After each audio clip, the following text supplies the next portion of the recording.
Hi, and welcome to Across Louisiana. My name is Steve Sawyer, your host for the show, and we really appreciate you being a part of the show today. We've got really a good show lined up for you.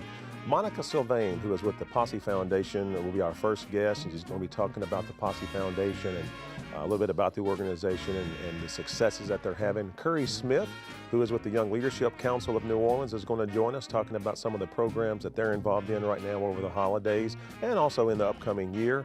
Phillip Collier, an incredible guest. He is a New Orleans author, and he's going to be talking about a book that he's got out right now that I think you'll find very fascinating.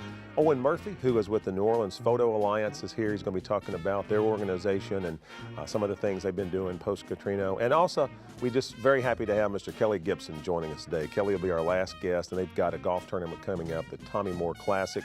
Kelly is an integral part of the New Orleans community, just born in New Orleans, raised in New Orleans, and played on the PGA Tour, and we're just so happy to have Kelly as a part of our family, and I know you'll have enjoying and seeing what he's got to talk about as well from upcoming tournaments they're going to be involved in. We got a great show, a lot going on. Stay with us. We'll be right back.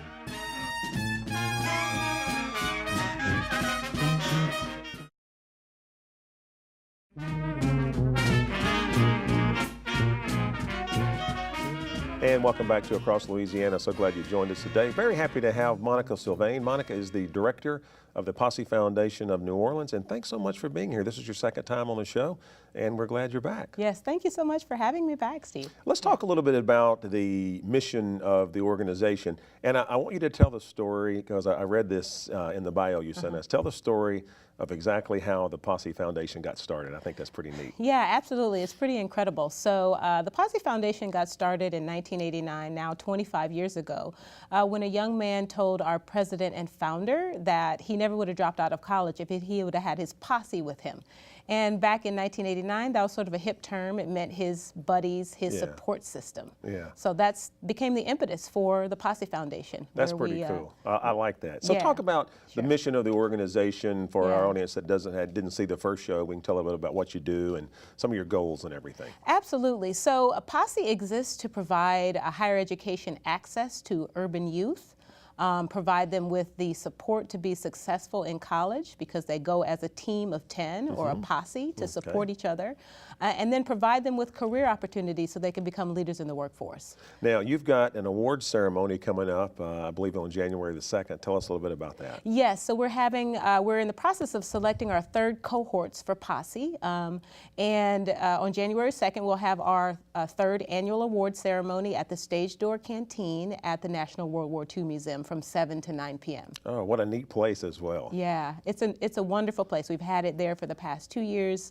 They've invited us back, and we've really enjoyed it. So, Monica, talk about how do you become a member of the Posse? I mean, what steps does someone have to take if I'm watching today and I think, well, that's pretty neat, I want to be a part of that. How do I do that? Yeah, so we have two groups that nominate for Posse. They nominate high school juniors at the end of their junior year. So high school counselors and community-based organizations that do direct service. So right now we're working with approximately 75 different entities between public high schools and community-based organizations in 5 parishes. Okay. And what about volunteer opportunities with Posse? If someone's interested in the program that you're offering, they want to volunteer to help and support, do you take volunteers? Absolutely. We have many different opportunities for volunteers throughout the year. So after Posse Scholars are selected and we have the award ceremony in January, they start coming to my office weekly from January until August.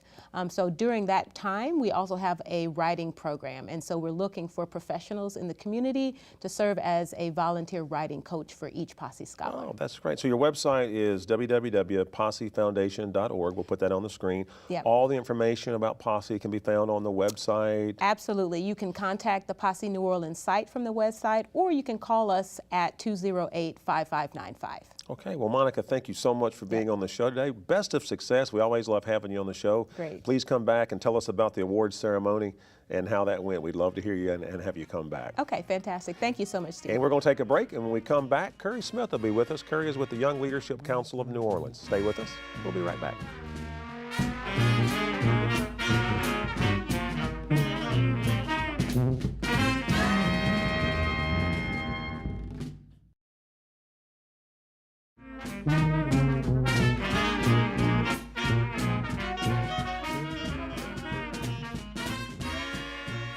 And welcome back to Across Louisiana. Very excited to have Mr. Curry Smith joining us today.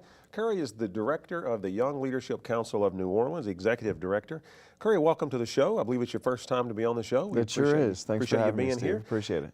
And I don't know if we've had anybody on from the Young Leadership Council before. I'm thinking we have not. So with that, the only reason I say that is talk a little bit about the YLC, what it is, mission of the organization, and so forth. Absolutely. So YLC was founded in 1986 by a group of young professionals in New Orleans to develop leadership through community service projects. They identified some issues in the community, and they thought, joining some of these other more established organizations, they might not have a say at the table, so they started their own organization. We're now 27 years old.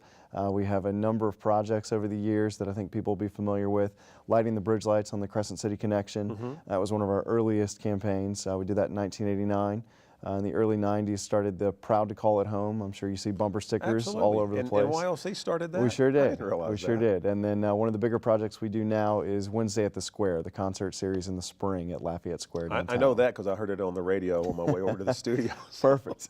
And you've been doing that for quite a while, too. We have. It's been in existence since 1999. We took over the concerts in 2006 from Downtown Development District. And is that going on, is it during the holiday season or is it? No, it's 12 weeks in the spring. We're going to start off this year at March 19th. So that's our first concert 2 weeks after Mardi Gras. Now, as far as the YLC, your website is ylcnola.org. Correct. All the information about the organization can be found on there. As far as membership and wanting to join, if I'm watching the show today and I'm interested in what you do, how do I go about joining the organization? Sure. So visit our website and you can find all of information about the 9 community service projects that we currently manage. So Wednesday at the Square, while it's probably our most well-known project, it's really a fundraiser for us. Kind of the mission of the YLC really lies in the community projects that are dedicated toward youth recreation, youth mentoring, bicycle advocacy, recycling, and we have 9 currently active projects that anyone can get involved with. We have 1,300 volunteer members, and they manage those projects. My staff and I, we provide administrative support, but the volunteers are really spearheading what each of those things So you don't necessarily have to be a member of the YLC to volunteer to be a part of the program, or do you have to be a member? No, you don't necessarily have to. We love it if people do want to commit to the YLC as a member, and I mean it's not a huge threshold. It's $60 membership dues. Age limit of any kind? 21 to 42 are our active voting members. We do have sustaining members above the age of 42. Yeah. So we welcome anybody. That kind of rules me out. We'll make a special exception. Hey, let's talk about the upcoming volunteer awards program you've got. Talk a little bit about that. Absolutely. So what I mentioned, we've got those 9 different service projects, and our volunteers really are committed to giving back to the community. This year, just to date, since January, they've given 14,000 volunteer hours, which is remarkable. And that's all an impact directly into the community. And again, that's in working with youth on education components, like College Admissions Project, which helps public high school seniors apply to college and get into a college of their choice. Recreate, which is a basketball program that also has mentoring in it, and that takes place in the Harmony Oaks neighborhood in Central City. Where Your Rack is a bicycle advocacy program. We install bicycle racks around town. We've got them in Jefferson, Orleans, and St. Bernard Parish. Just surpassed 220 racks installed. That is incredible. And so we're going to be, we're really, really excited about it. We're going to be rewarding and honoring our volunteers next week. It's December 18th at the World War II Museum. That'll be 6 o'clock to 9 o'clock in the evening, giving out awards for our Member of the Year, our Project of the Year, Project Leader of the Year, Board Member of the Year, and then the Rising Mark, which we think is someone who's shown real potential after just getting involved early on. That's good stuff. Listen, congratulations on all your success. We'd love to have you come back on the show, talk about things that are going to be happening in the future years with the YLC. Thanks a lot for being here. We'd rather appreciate it. Stay with us. We'll be right back.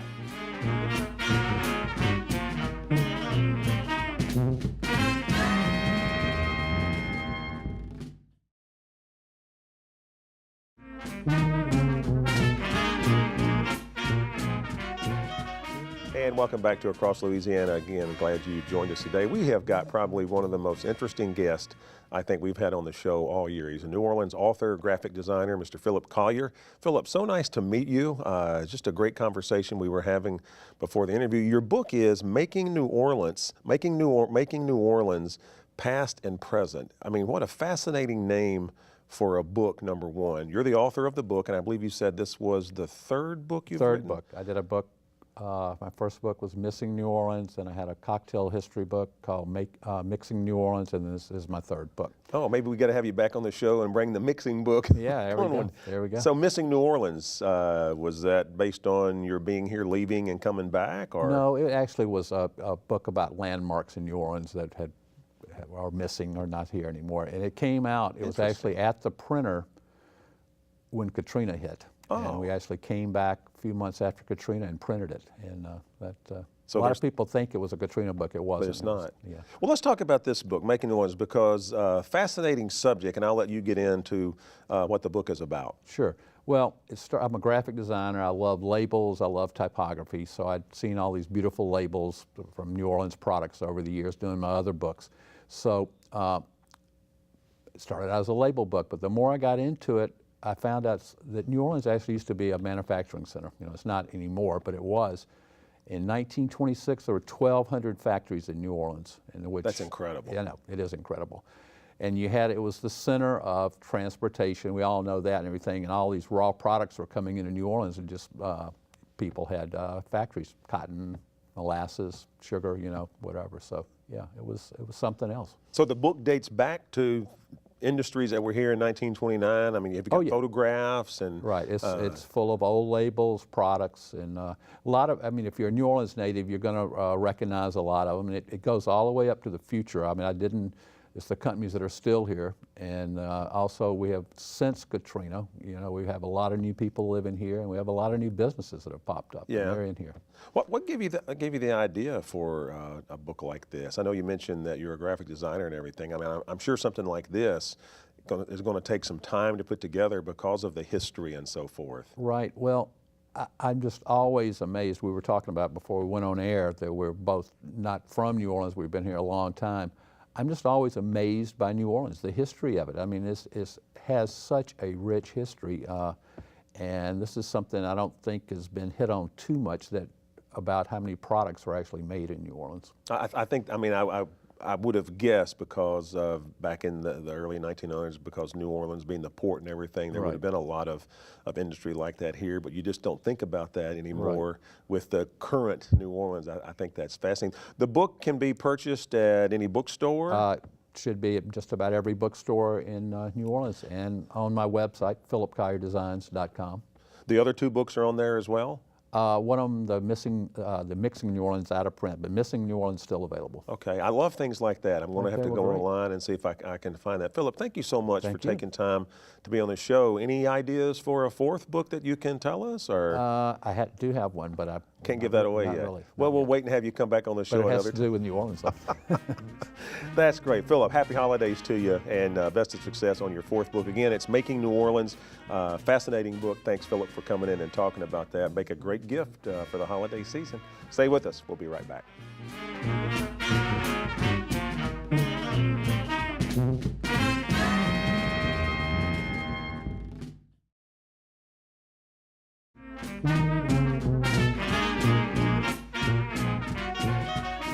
Welcome back to Across Louisiana. Very happy to have Mr. Owen Murphy with us right now. And you are the senior board member for the New Orleans Photo Alliance. Correct. I can say that 3 times. Right, yeah, it's a tongue twister. So talk a little bit about the Alliance and the mission of the organization and what you do and so forth. Well, the New Orleans Photo Alliance came into existence after Katrina, when various cultural associations or groups in the city were trying to do their best to hold on to what we had and not lose it. So we, through a series of very kind of informal meetings that were organized by Don Marshall, who formerly was a director for the Contemporary Arts Center and now with the New Orleans Jazz Foundation, Don made it his mission to try to get the various groups organized to keep what they have alive. So he came to organize some photographers, and we had a series of meetings, and out of that meeting It was a very organic kind of process where we would just talk about what we were trying to do. And coincidentally, a friend and I had been asked to put together a traveling photo exhibit, a New Orleans traveling photo exhibit. And because Sort of a pre-Katrina exhibit? This is all post. All post-Katrina, yeah. okay. So because we had this plan going, we seemed like we were ahead of everybody else. So it just came to be that my partner Bryce Lankard and I, at the time, Bryce no longer lives in New Orleans, but we kind of just took over the leadership role, and we started to organize our own meetings. And then the Photo Alliance gradually came to be. We hammered on that mission statement for months of tossing it around. And essentially the mission of the New Orleans Photo Alliance is to promote exhibition opportunities, education opportunities, and economic opportunities for photographers in New Orleans, in the region, and now we're starting to branch out nationally. Our influences kind of start to spread beyond New Orleans. And our main event, the main event that we do every year in December is Photo NOLA, which is based on inviting photographers to come to New Orleans to have their portfolios reviewed by outside reviewers. And those reviewers might be gallery directors, museum curators, book publishers, magazine assignment editors. It's a range of people, gallerists, that meet each photographer on the 2 days that we do it. Each photographer will meet 8 people on one day, 8 people the next, 20-minute time slot with each person to show your work, engage in the dialogue. Then around that we have some workshops, we have free lectures. We have one of the most interesting parts of Photo NOLA is the Photo Walk, which is open to the public. It's a free event that's this year being hosted at the Ogden Museum Library, where all 70 photographers will have their works out for the public just to walk through and look, make comments, see what is happening in the world of photography. And it's a pretty broad range from documentary to fine art. Yeah. Owen, before we run out of time, your website is neworleansphotoalliance.org. Correct. All the information can be seen, and we'll put that on the screen. All the information can be found on the website. Right, the links to everything. Okay, And I would add that we're also working with the Historic New Orleans Collection for a lecture by Richard Rinaldi, and then a museum day. There's a couple of related exhibits to Photo NOLA. That is great. Owen, thank you so much for All right, taking Steve, time. nice to be here. Happy holidays to you, and Same please to come you. back and let us know some information as the organization moves forward, other things that you have coming up. I love New Orleans history and what you people are doing, and that's just, thank you for doing that, and without y'all, a lot of the documentation we wouldn't have, so thanks so much for doing that. You're welcome. Thanks for having us. Stay with us. When we come back, we're going to have Mr. Kelly Gibson, who is with the Kelly Gibson Foundation and local New Orleans golf professional, and we always enjoy having Kelly on the show, and we'll be right back.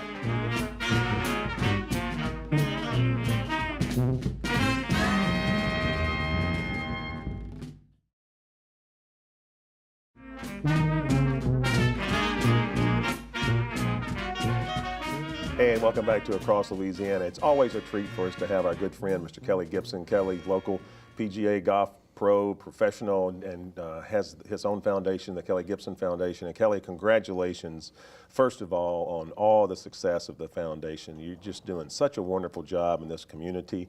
You're a New Orleans native, and I know from working with you, like I've had the pleasure of working with you, it's in your heart to give back. And today you're talking about the Tommy Moore Golf Classic that's coming up. I believe, if I'm not mistaken, you founded the golf tournament? Well, the tournament's going to be at Lakewood this year. It's December 26th, 27th, 28th, and we partnered with the Allstate Sugar Bowl, and of course Cox giving us the privilege of being on the show today. It's a great event. Part of our foundation, what we do is we do children's athletic programming. We run a junior golf tour during the summer. We have 12 events a year, but this tournament in particular is a national event. We recruit kids from all over the country. This year we have 9 different states represented. Wow. We invite all the state champions from all across the country to show up. Unfortunately, with the practice round being December 26th, it kind of hurt us traveling, but we're currently sold out. It's going to be a big tournament this year. We got the girls state champion from Louisiana playing, the boys state champion. We got the state champion from Alabama playing, Indiana. Wow. So it's really a neat experience to be able to see kids that are going to be the next generation of golfers at the collegiate level compete here in New Orleans. But not only that, some of these kids will make it to the PGA Tour. So Kelly, are there age brackets for the tournament? I mean, do you have like juniors, seniors, or? We have two different age brackets. We go 12 to 15 and then 15 to 18. And the kids that are in the younger age group can play up if they choose to, meaning if you have a 13 or 14-year-old girl that wants to play in the older age group, play from further back tees, we allow them that opportunity if they can prove to us that they've, have the capable skill set. And I think the most fascinating thing about the tournament is who you honor, Tommy Moore. Talk a little bit about that. Well, Tommy, back in the late 70s and the early 80s, was the #1 ranked junior golfer in the world. He was the first ever to achieve that status when they came out with a ranking system by Golf Digest. And he grew up in Algiers, and we actually played together as kids, but then we went to high school to play together at De La Salle. And he was a very big part of my life as wanting to be a professional golfer. He was an academic, 4-time academic All-American at Oklahoma State, which was the #1 golf school in the country at the time. He was just an incredible role model for not only me, but for a whole group of kids who in the late 70s and 80s wound up pursuing college golf across the country. I know on our high school team, we had 5 kids receive full Division I scholarships. Wow. And so just the impact that he had as sort of a mentor, a leader, that's what we're trying to cultivate with our foundation is we want to put kids in competitive situations. Hopefully some of those kids become excellent and then they kind of carry everybody forward. And that's what we're hoping to achieve. Well, I think what the foundation is doing is incredible. And just to kind of go off the record, this year at your award ceremony, you gave away how many scholarships? We wound up giving away 23 scholarships, and it was $48,500. It's incredible. Yeah, absolutely incredible. So some of the revenue that's raised at this particular event is earmarked in Tommy's name to be given away next year. And basically, we're not allowed to give it away on golf and ability. So the kids who receive scholarship opportunity have to do community service. It's the #1 requisite for what we try to have them accomplish. Well, Kelly, best of luck with the golf tournament this year. Please come back on the show in the future. We always love having you back. Talk about the upcoming events that you've got next year. Again, congratulations on all the success of the foundation. I know I'm very proud of what you guys are doing. Cox is very proud to be a part of what you're doing, and I think this thing just took off and just went sky high, and all that's thanks to what you're doing and what you believe in. Well, thank you to you and Cox as well, because you guys have been a big part from day one. Well, we enjoy and will continue to enjoy every minute of it. Thanks so much for being a part of the show today. Happy holidays to you, and we'll see you next time.